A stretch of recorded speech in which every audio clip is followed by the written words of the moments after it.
Hello students, welcome again to my channel. इस video में हम लोग गार्नर वर्सेस मुर्रे रूल से क्वेश्चन सॉल्व करेंगे जहां सिर्फ एक पार्टनर इंसॉल्वेंट हो जाता है। तो इस क्वेश्चन में ए, बी एंड सी तीन पार्टनर हैं जो अपना प्रॉफिट एंड लॉस शेयर करते हैं किस रेशियो में, 2:2:1 के रेशियो में। वो डिसाइड करते हैं अपना फर्म को डिसॉल्व करना और उस टाइम उनके बैलेंस शीट में लाइबिलिटीज़ और एसेट्स थे।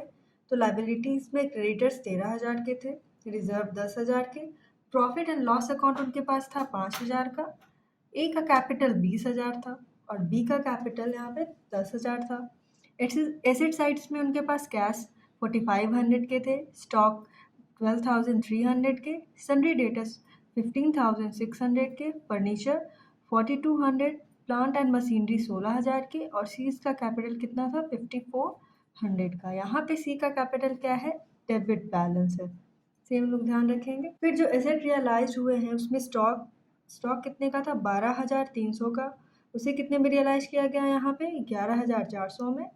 सन्ड्री डेटर्स यहाँ पे 15,600 के थे, उसे कितने में किया गया रियलाइज 12,200 में। फर्नीचर क्या है, फर्नीचर 4,200 के थे, उसे रियलाइज किया गया मतलब बेचा गया कितने में 2,400 में। प्लांट एंड मशीनरी था, उससे ए ने क्या किया, टेकन ओवर बाय ए ने उसे ले लिया कितने में 12,500 में। जो प्लांट एंड मशीनरी 16,000 के थे उसे ए ने 12,500 में ले लिया। जो क्रेडिटर्स थे, क्रेडिटर कितने के थे 13,000 का, उन्हें फुल्ली पे ऑफ कर दिया गया। अब contingent liability for bills receivable discounted materialise to the extent of रस 400। यहाँ पे एक कंटीजेंट लाइबिलिटी है किसका, बिल्स रिसेबल का, कितने का 400 का। सी यहाँ पे क्या है, इंसॉल्वेंट है और वो अपने स्टेट से कितना पे कर पाया है 2,300। ये जो 2,300 है वो उसके स्टेट से रिसीव हुआ है और हमें इसके सभी बुक्स ऑफ अकाउंट को क्लोज करके जो भी नेसेसरी अकाउंट्स है यहाँ इस क्वेश्चन के लिए बनाना होगा। इस क्वेश्चन में भी एक पार्टनर इंसॉल्वेंट है, वो कौन है, सी। उसका डेबिट बैलेंस है कितना 5,400 कैपिटल। सी इंसॉल्वेंट है बट उसके स्टेट से कितना मिला है 2,300। अब हमें सबसे पहले क्या बनाना होगा, यहाँ पे बनेगा हमारा सबसे पहले रियलाइजेशन अकाउंट। तो रियलाइजेशन अकाउंट में सभी एसेट्स को उसके बुक वैल्यू पे यहाँ डेबिट करेंगे। तो स्टॉक आ जाएगा, सन्ड्री डेटर्स आ जाएंगे, फर्नीचर आ जाएगा, प्लांट एंड मशीनरी है। और क्रेडिटर को कितने में पे किया गया था 13,000 के क्रेडिटर थे, उसे फुल्ली पे ऑफ कर दिया गया। और क्वेश्चन में हमारे पास एक और बिल्स रिसेबल की बात हुई थी जो 400 है, एक कंटीजेंट लाइबिलिटी अराइज हुई है कितने की 400 में। तो यहाँ पे हम लोग प्लस करके लिख सकते हैं क्रेडिटर प्लस यहाँ पे लिखा है बिल्स रिसेबल कितना 13,000 क्रेडिटर का और 400 बिल्स रिसेबल का, तो 13,400 यहाँ पे हो जाते हैं। क्रेडिट साइड में हमारे पास आ जाता है तो क्रेडिटर के उसके बुक वैल्यू पे यहाँ पे क्या किया गया, क्रेडिट साइड में उसका पोस्टिंग हुआ। फिर एसेट रियलाइज हुआ है, जो भी एसेट्स थे उसे कितने में बेचा गया, तो स्टॉक को 11,400 में, तो बाय बैंक अकाउंट चला जाएगा क्या, स्टॉक। डेटर्स यहाँ पे जाएंगे 12,200 के। और फर्नीचर कितने का था, फर्नीचर 4,200 का था, उसे कितने में बेचा गया 2,400 में। तो टोटल बाय बैंक अकाउंट जाता है सभी एसेट्स को बेच के कितना बनता है 26,000। एज पर द क्वेश्चन ए ने क्या लिया था, प्लांट एंड मशीनरी। जो प्लांट एंड मशीनरी 16,000 के थे वो ए ने कितने में ले लिया था 12,500 में। इसके बाद रियलाइजेशन में कोई एडजस्टमेंट नहीं है तो हम लोग देखेंगे कि इस फर्म को क्या रिसीव होता है। तो यहाँ जो डेबिट साइड है वो क्या है, ज़्यादा है और क्रेडिट साइड कम है। दैट मीन्स कि क्या लॉस हुआ है, तो जो लॉस है उसे किस रेशियो में शेयर करेंगे तीनों पार्टनर, 2:2:1 रेशियो में। जो भी गार्नर वर्सेस मुर्रे रूल में होता है कि सॉल्वेंट हो या इनसॉल्वेंट हो, दोनों पार्ट जो भी पार्टनर है उन सभी को लॉस बियर करना होगा रियलाइजेशन का। तो सी इंसॉल्वेंट होते हुए भी इसे क्या लॉस ऑन रियलाइजेशन भी बियर करना होगा। लॉस कितने का बनता है यहाँ 10,000 का, तो ये 10,000 हम किस रेशियो में 2:2:1 के रेशियो में ये तीनों पार्टनर को क्या कर देंगे, डिस्ट्रीब्यूट कर देंगे। तो ए को कितना जाएगा 4,000, बी को 4,000 और सी को 2,000। ये था हम लोग का रियलाइजेशन अकाउंट। उसके बाद हमें क्या बनाना होगा, पार्टनर्स का कैपिटल अकाउंट। तो बैलेंस शीट में ए ने कितना कैपिटल यहाँ पे इंट्रोड्यूस किया, ये जो सॉल्वेंट पार्टनर है ए और बी, ए ने 20,000 और बी ने कितना 10,000 रुपया क्या किया, कैपिटल को इंट्रोड्यूस किया है फॉर्म में। तो यहाँ पे आ जाएगा हमारा क्या, बाय बैलेंस बी डी।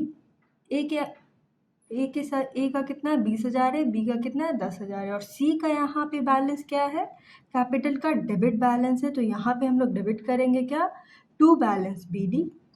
फिर उसके बाद क्वेश्चन में दिया गया था जनरल रिजर्व और प्रॉफिट एंड लॉस अकाउंट। तो ये जो जनरल रिजर्व होगा और ये जो प्रॉफिट एंड लॉस अकाउंट होगा, इसे भी हम लोग पार्टनर्स में डिस्ट्रीब्यूट कर देंगे। किस रेशियो में, इसे भी 2:2:1 के रेशियो में डिस्ट्रीब्यूट करेंगे। और जो भी प्रॉफिट्स होंगे, जो भी कुछ होंगे, वो तीनों पार्टनर्स को जाएगा। चाहे इसमें ए और बी तो सॉल्वेंट है बट सी इनसॉल्वेंट है, बट उसे भी जनरल रिजर्व और प्रॉफिट एंड लॉस अकाउंट का बेनिफिट मिलेगा। तो जनरल रिजर्व कितने का था, जनरल रिजर्व था 10,000 का। क्वेश्चन में जनरल रिजर्व कितने के थे, 10,000 के। तो इस 10,000 को भी हम लोग 2:1 रेशियो में क्या करेंगे, डिस्ट्रीब्यूट कर देंगे यहाँ पे। तो ए को कितना रिसीव हो जाएगा 4,000, बी को 4,000 एंड सी को 2,000। उसी तरह प्रॉफिट एंड लॉस भी दिया हुआ है लायबिलिटी साइड में, बैलेंस शीट में कितने का 5,000 का प्रॉफिट एंड लॉस दिया हुआ है। ठीक है, 5,000 का प्रॉफिट एंड लॉस है। इसे भी हम लोग किस रेशियो में, 2:2:1 के रेशियो में डिस्ट्रीब्यूट करेंगे। किसे, तीनों पार्टनर को। तो ए को कितना रिसीव होगा 2,000, बी को 2,000 एंड सी को 1,000। ठीक है, उसके बाद यहाँ पे देख लेते और रियलाइजेशन से हमें क्या लाना होगा, तो true realisation account loss. Loss भी तीनों पार्टनर ने बियर किया, तो उसे हम लोग यहाँ पे डेबिट करते हैं। क्या लिख के, टू रियलाइजेशन अकाउंट। लॉस में क्या है 4,000 ए को, बी का कितना लॉस है 4,000 और सी का कितना लॉस है 2,000। उसके बाद यहाँ पे देख सकते हैं कि भाई ए कैपिटल अकाउंट है 12,500, किस लिए 12,500, ये है प्लांट एंड मशीनरी जो ए ने लिया है, तो उसे भी हम लोग उसके अकाउंट में कर देंगे डेबिट। तो टू रियलाइजेशन अकाउंट यहाँ पे बनता है एंट्री क्या, plant and machinery taken by a, कितने अमाउंट का 12,500 का। ये तो नॉर्मल जो भी एडजस्टमेंट होते हैं वो है। अब गार्डनर वर्सेस मुर्रे रूल से हम लोग पार्टनर्स कैपिटल अकाउंट में कुछ एंट्रीज करेंगे। तो उसका जो सेकंड डिसीजन आया था उसमें था कि लॉस ऑन रियलाइजेशन जो होगा उन्हें कैश में लेके आना होगा। तो जो सॉल्वेंट पार्टनर है वो क्या करेंगे, उसे कैश में लेके आएंगे। तो यहाँ पे ये एंट्री बनता है क्या, बाय बैंक अकाउंट। कितना लॉस है ए का 4,000, बी का कितना लॉस है 4,000।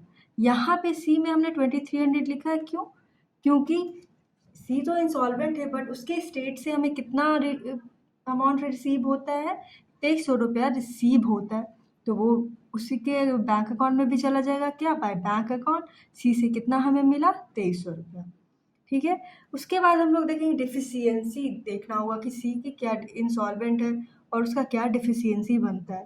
तो यहाँ पे हम लोग देख सकते हैं इस साइड में, डेबिट साइड में उसका बैलेंस तो कितना है, डेबिट बैलेंस है कितने का 5,400 का, और उसका लॉस, रियलाइजेशन का लॉस भी उसको बियर करना पड़ रहा है कितने का 2,000 रुपीज़ का। इस डिफिशियंसी को हम लोग देखते हैं कैसे कैलकुलेट करेंगे। फिर सबसे पहले तो उसका डेबिट बैलेंस है कितने का, उसका डेबिट बैलेंस है यहाँ पे 5,400 का।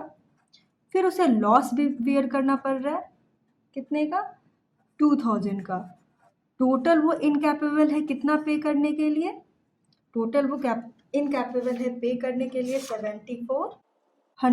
लेकिन हम लोग देख सकते हैं कि उसके पार्टनर्स कैपिटल अकाउंट से यहाँ पे हमें रिसीव हो रहा है जनरल रिजर्व का पैसा उसके पास है, प्रॉफिट एंड लॉस अकाउंट का पैसा भी उसके पास कितना 1,000, और कुछ बैंक से उसके स्टेट से भी कितना हमें रिसीव हुआ है ये 2,300 रुपया।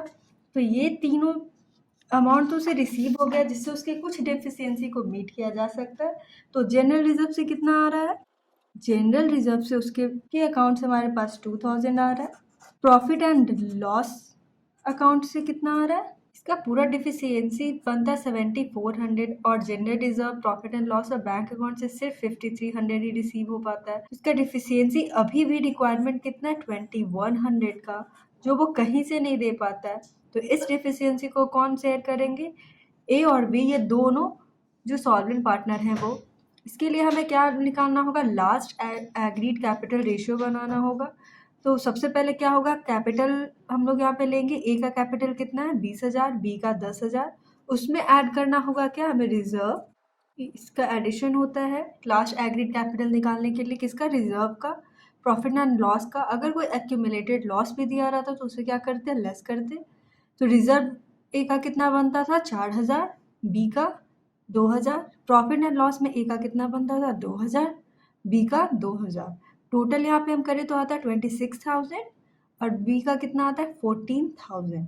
इसमें से हमारा रेशियो अगर निकाले तो 13/2 26/2 करेंगे तो कितना आ जाएगा 13 और यहाँ पे हमारा रेशियो क्या आ जाएगा 8। तो 13:8 का क्या बनता है यहाँ पे लास्ट एग्रीड, ये जो निकला वो क्या है लास्ट एग्रीड रेशियो है ये। इसी दो रेशियो में क्या करेंगे ए और बी शेयर करेंगे डिफिशियंसी किसका सी का, कितने का 2100 का। तो ए के शेयर में कितना जाएगा तो 2100 को अगर डिवाइड करें हम 13/21 के रेशियो से तो ए का शेयर कितना बनता है 1300। फिर बी का शेयर निकालने के लिए हमें क्या करना होगा 2100 इंटू 8 डिवाइडेड बाई 21, 13 प्लस 8 करेंगे तो क्या हो जाएगा 21 है। इसका कितना शेयर है 8 रेशियो में इसको करना है तो 2100 इंटू 8 डिवाइडेड बाई 21 करेंगे तो क्या आएगा 800। तो ए को कितना 1300 और बी ने कितना 800। ये इसी रेशियो में 13:8 के रेशियो में इसने क्या किया डिस्ट्रीब्यूट किया है अपने क्या डिफिशियंसी को सी के। इसका हम लोग पोस्टिंग करते हैं क्या पार्टनर्स के कैपिटल अकाउंट में। ए ने कितना दिया है 1300 किसे सी में, तो इस साइड में वो क्रेडिट साइड में आ जाएगा। क्यों, क्योंकि इसका एंट्रीज हमें ध्यान होगा कि क्या होता है solvent partners capital account into insolvent partners capital account. तो यहाँ पे क्या करना होगा by A's capital account 1300 C को उसने दिया, बाई बीज कैपिटल अकाउंट 800 जो सी की डिफिशियंसी के लिए उसने दी है। फिर इसका एंट्री हम लोग इस साइड में करते हैं, डेबिट साइड में क्या हो जाएगा टू सीज कैपिटल अकाउंट। ए ने कितना और देना है 1300 और बी को और कितना 800 रुपया और अपने कैपिटल से देना है सी की डिफिशियंसी को पे ऑफ करने के लिए। फिर उसके बाद इसमें और कोई एडजस्टमेंट नहीं है तो हम लोग बैलेंस कर लेंगे कि कितना कैश फर्म को देना है पार्टनर्स को और या तो पार्टनर्स को ब्रॉट इन करना होगा कुछ कैश। तो यहाँ पे अगर हम लोग देखें तो ए का कितना टोटल बनता है कैपिटल अकाउंट में 20,000 प्लस 4,000 प्लस 2,000 प्लस 4,000 अगर करें तो आता है 30,000। अगर उसमें से हम डेबिट साइड से डिडक्ट करें तो कितना यहाँ पे बनता है 4,000 अगर माइनस करें 12,500 1300 तो बैंक अकाउंट में कितना जाएगा 12,200 रुपया। बी का टोटल है 20,000, उसमें से हम लोग डिडक्ट करते हैं क्या 4,800 तो बैंक अकाउंट में कितना जाएगा 15,200। ये 12,200 और 15,200 ये दो अमाउंट है जो फर्म को क्या करना होगा पे करना होगा पार्टनर्स को। सी का यहाँ पे बैलेंस किया गया है 5,400 2,000 तो 7,400। ए और बी ने इसके डिफिशियंसी को मीट करने के लिए 1300 800 दिया तो इसका टोटल यहाँ पे बन जाता है कितना 7,400। ये था हम लोग का क्या पार्टनर्स कैपिटल अकाउंट। अब इसका कुछ एंट्रीज हम लोग कहाँ करेंगे, लास्टली जो फॉर्म होता है वो होता है कैश और तो बैंक अकाउंट। तो यहाँ पे हमारा आ जाता है क्या बैंक अकाउंट। सबसे पहले हम लोग बैलेंस शीट में देखेंगे तो टू बैलेंस बीडी कितना था यहाँ पे 4,500 का। एसेट कितने में रियलाइज हुए, सभी एसेट्स को बेच के जो हम लोग का कैश रिसीव हुआ जो बैंक में गया जो कितना गया एसेट रियलाइज हुआ है टोटल पूरा कितने का 26,000 का। यहाँ पे है ये ए कैपिटल अकाउंट। तो ये टू इज कैपिटल अकाउंट क्या है जो उसने कैश ब्रॉट इन किया था ना लॉस ऑन रियलाइजेशन का कितना ए ने 4,000 और बी ने 4,000 और सी से कितना अमाउंट रिसीव हुआ था उसके स्टेट से 2,300। तो ये भी कहाँ जाएगा बैंक अकाउंट में जाएगा। उसके बाद हमने पार्टनर्स कैपिटल अकाउंट से देख ली तो बाई एज कैपिटल अकाउंट यहाँ पे है 12,200, ये क्या फर्म को पे करना है ए को। बाई बीज कैपिटल अकाउंट कितना आ जाएगा 15,200। बाय रियलाइजेशन अकाउंट है यहाँ पे 13,400, ये क्या है जो क्रेडिटर्स को पे ऑफ किया गया है। और बी आर था बिल्स डिसेबल था 400 का तो 13,000 प्लस 400 13,400। तो इस साइड क्रेडिट साइड में क्या टोटल बनता है 40,800 का और डेबिट साइड में क्या बनता है टोटल 40,800 का। ये दोनों यहाँ पे इक्वल होते हैं। तो हमारा इस क्वेश्चन में हमें देखना था कि एक पार्टनर अगर इंसॉल्वेंट हो जाए तो किस तरीके से हम लोग गार्डनर वर्सेस मुर्रे रूल को अप्लाई करके क्वेश्चन को सॉल्व करेंगे। अगले वीडियोस में भी हम लोग देखेंगे इसी टाइप से और भी types of question dissolution of partnership form के 2 को। So thank you for watching the video, please like share and subscribe the channel also.